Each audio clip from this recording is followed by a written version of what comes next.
Good morning बच्चों हम लोग विज्ञान में धातु एवं अधातु पाठ पढ़ रहे थे। और पिछली कक्षा में हम लोगों ने पढ़ लिया था कि गैंग क्या होते हैं। ठीक है, अयस्क के का समृद्धिकरण कैसे होगा, सक्रियता श्रेणी में जो नीचे आने वाली जो धातु हैं उनका निष्कर्षण कैसे होता है, और जो सक्रियता श्रेणी में मध्य में जो स्थित होती हैं धातुएं उनका किस प्रकार निष्कर्षण होता है। गोल्ड थर्मिट्स में गोल्ड स्मिथ थर्मिट जो अभिक्रिया है वो क्या क्या है। ठीक है, तो आज हम लोग पढ़ेंगे बच्चों धातुओं का परिष्करण यानी कि रिफाइनिंग ऑफ मेटल। किस प्रकार आप जो है धातुओं को रिफाइन करते हैं यानी कि शुद्ध बनाते हैं। तो विभिन्न प्रकार के बच्चों अपचयन प्रक्रमों से जो प्राप्त धातुएं होती हैं वो पूर्ण रूप से शुद्ध नहीं होती, उनमें कुछ न कुछ अशुद्धियां जरूर पाई जाती हैं। इनमें अपद्रव्य होते यानी कि अशुद्धियां होती हैं, जिन्हें हटा करके शुद्ध धातु प्राप्त करना धातुओं का परिष्करण कहलाता है। यानी कि जब हम अशुद्ध धातुओं से अशुद्धि को अलग कर देते हैं और जब शुद्ध धातु प्राप्त करते हैं तो इस प्रक्रिया को बच्चों परिष्करण कहते हैं। अशुद्ध धातुओं से शुद्ध धातुओं का परिष्करण बच्चों तत्व की प्रकृति तथा उसमें उपस्थित अशुद्धियों की प्रकृति पर निर्भर करता है। यानी कि आप किस प्रकार जो है आप धातु का परिष्करण करेंगे तो उसकी एक तो प्रकृति पर निर्भर करेगा, कौन जो तत्व है उसकी क्या प्रकृति है। ठीक है, और उसमें किस प्रकार की अशुद्धि पाए है तो इस पर निर्भर करेगा कि आप कैसा परिष्करण करेंगे। ठीक है, तो अतः धातुओं के परिष्करण का कई विधियां होती हैं, जिनमें से किसी एक विधि को प्रयुक्त किया जाता है। पहला है बच्चों विद्युत अपघटनी परिष्करण, यानी कि विद्युत के द्वारा आप किस प्रकार जो है एलिमेंट का या तत्व का आप रिफाइनिंग करेंगे। ठीक है, तो धातुओं से अपद्रव्य को हटाने के लिए ये सबसे प्रचलित विधि है। यानी कि जो धातु है उनमें जो अशुद्धियाँ पाई जा रही हैं उनसे उनको अलग करने के लिए सबसे अच्छी और सबसे प्रचलित विधि है तो कॉपर है, जिंक, टिन, निकल, सिल्वर, गोल्ड आदि जो है जैसी अनेक धातुओं का जो परिष्करण होगा बच्चों वो विद्युत अपघटन द्वारा किया जाता है। इस प्रक्रम में बच्चों जो अशुद्ध धातु को एनोड तथा शुद्ध धातु को शुद्ध धातु की जो पतली परत को कैथोड बनाया जाता है। यानी कि जब आप इस जो उपकरण है इसको आप बनाएंगे तो इसमें जो एनोड रहेगा बच्चों वो अशुद्ध धातु का रहेगा और जो कैथोड रहेगा वो शुद्ध धातु की पतली परत रहेगी। ठीक है, तो धातु के लवण विलयन का उपयोग विद्युत अपघट्ट के रूप में होता है। तो चित्र के अनुसार उपकरण व्यवस्थित किया जाता है।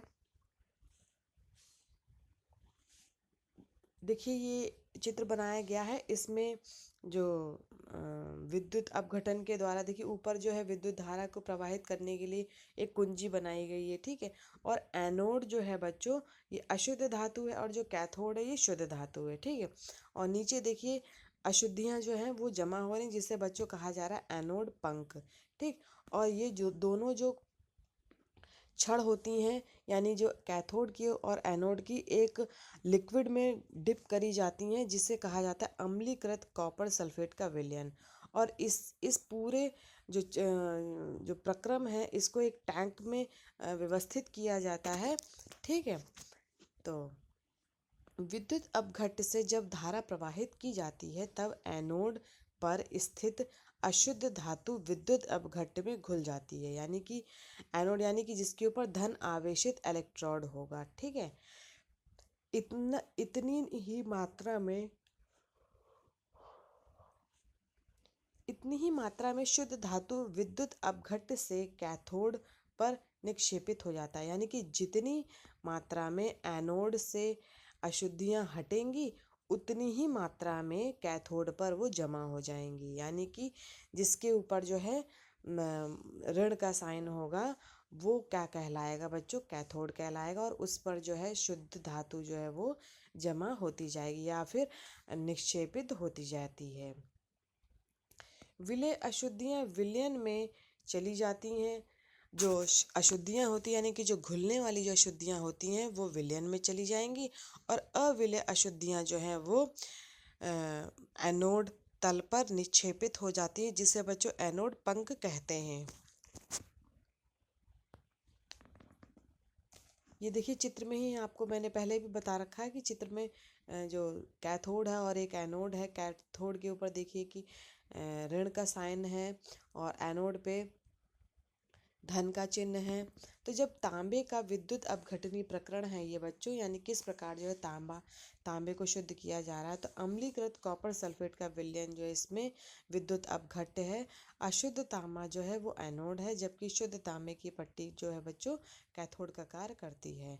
विद्युत धारा प्रवाहित करने पर शुद्ध तांबा जो है कैथोड पर निक्षेपित हो जाता है। देखिए यहाँ पे जमा होता जा रहा है, आपको साइन भी दिख रहा है, एरो जो दिख रहा है वो कॉपर यानी कैथोड के ऊपर जमा होता जा रहा है और एनोड से कॉपर निकलता जा रहा है। ठीक है,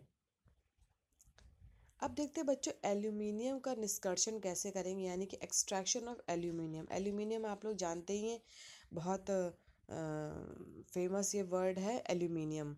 इससे बच्चों बर्तन भी बनाए जाते हैं। ठीक है, तो भूपर्पटी में एल्यूमिनियम धातु जो है बच्चों सबसे अधिक मात्रा में पाई जाती है।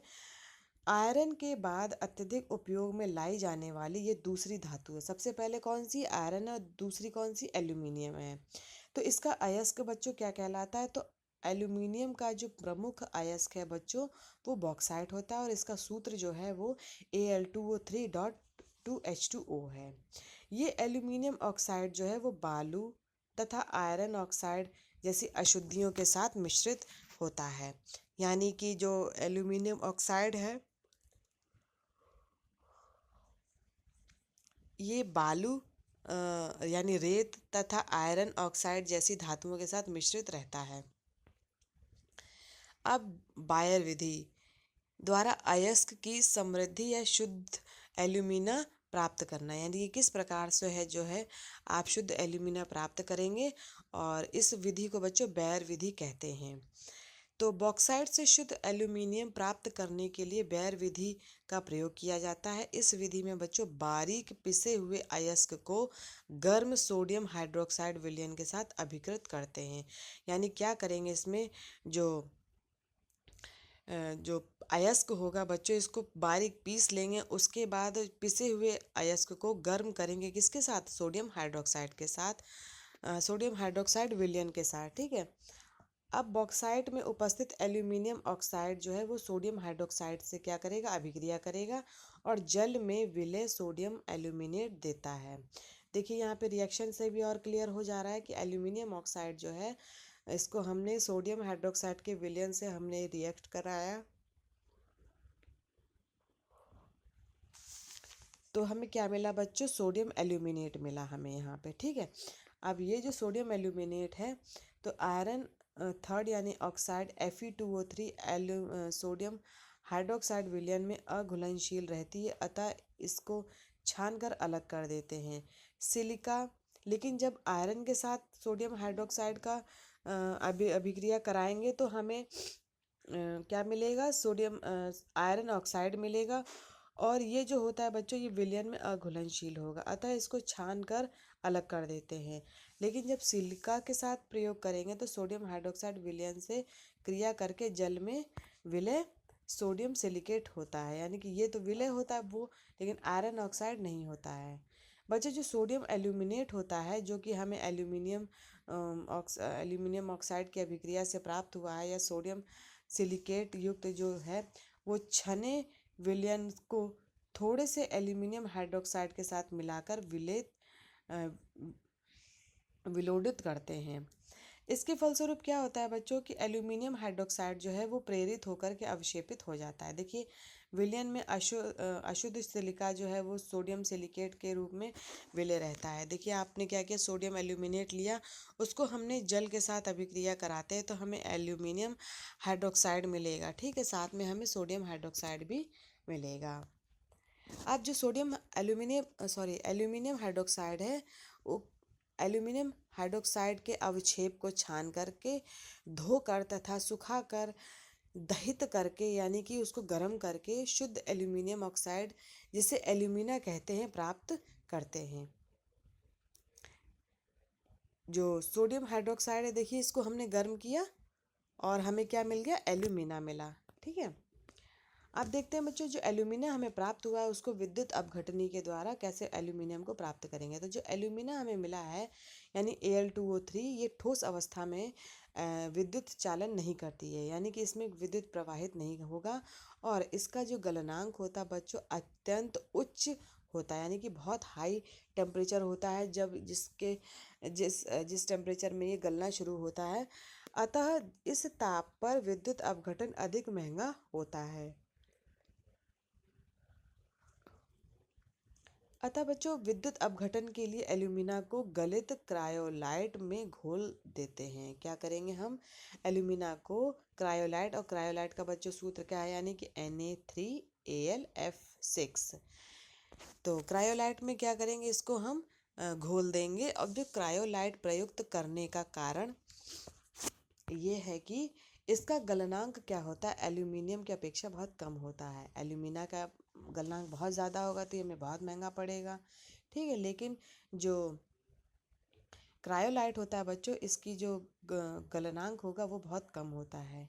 ये गलित एल्यूमिना की अपेक्षा विद्युत का अच्छा चालक होता है, ठीक है। तो इसका मिश्रण इस मिश्रण का जो गलनांक और कम करने के लिए कुछ हम फ्लोरस्पार यानी कि CaF2 डाल देते हैं। यानी कि एक तो इसका गलनांक कम होगा ही, दूसरा हमें और इसका गलनांक कम करने के लिए हमें क्या डालेंगे बच्चों, इसमें फ्लोरस्पार डाल देंगे। तो इस्पात के एक बड़े टैंक जिसके अंदर की सतह ग्रेफाइट युक्त होती है में एल्यूमिना क्रायोलाइट तथा फ्लोरस्पार के गलित मिश्रण का विद्युत अपघटन करते हैं। अब क्या होगा बच्चों, जो इस्पात यानी कि लोहे के एक बड़े टैंक में जिसके अंदर की जो सतह होती है बच्चों ग्रेफाइट युक्त होती है, यानी कि एक टैंक लेंगे जिसका अंदर की जो सतह होगी वो ग्रेफाइट से पूरी तरीके से कवर्ड होगी। उसमें क्या होगा, एल्यूमिना क्रायोलाइट तथा फ्लोरस्पार के गलित मिश्रण को विद्युत अपघटन करते हैं। यानी कि 3 चीज़ें हम उसमें डालेंगे इस टैंक में, एक तो एल्यूमिना डालेंगे, दूसरा क्रायोलाइट, तीसरा फ्लोरस्पार डालेंगे, और हम विद्युत अपघटन की प्रक्रिया शुरू करेंगे। तो टैंक के देखिए, ये हमने क्या किया, एक चित्र बना के रखा हुआ है, और इसमें जो टैंक के अंदर की ग्रेफाइट युक्त सतह एक कैथोड का कार्य करेगी। जो यहाँ पे देखिए ग्रेफाइट युक्त कैथोड जो सतह बनाई हुई है, ये क्या करेगी, कैथोड का कार्य करेगी, ठीक है। और जो गलित विद्युत अपघट्य में डूबी अनेक कार्बन की छड़ें एनोड का कार्य करेंगी। और ये जो आप देख रहे हैं ऊपर से लटकी हुई जो छड़ है ये कार्बन की होंगी और ये एनोड का कार्य करेंगी। विद्युत धारा बच्चों प्रवाहित करने पर क्या होगा कि कैथोड पर गलित एल्यूमिना प्राप्त हो जाएगा तथा एनोड पर ऑक्सीजन गैस मुक्त हो जाएगी, और एनोड पर क्या होगा, ऑक्सीजन गैस निकलने लगेगी, ठीक। इसमें देखिए जो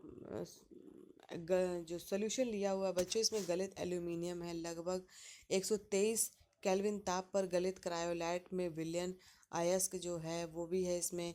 फिर गलित एल्यूमिना निकास द्वारा यहाँ से, जहाँ पे एरो बनाया हुआ यहाँ से बच्चों जो आप गलित एल्यूमिनियम निकाल सकते हैं, ठीक है।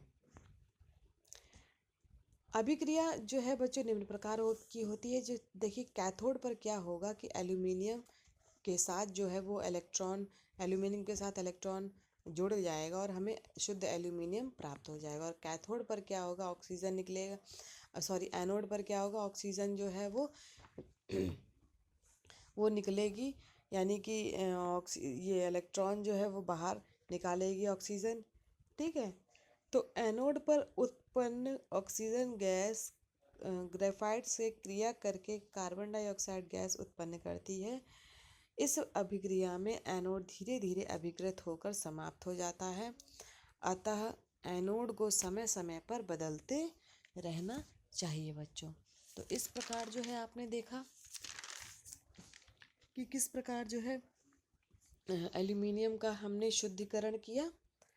तो यहीं पे बच्चों आज की कक्षा समाप्त होती। धन्यवाद बच्चों आज की कक्षा के लिए।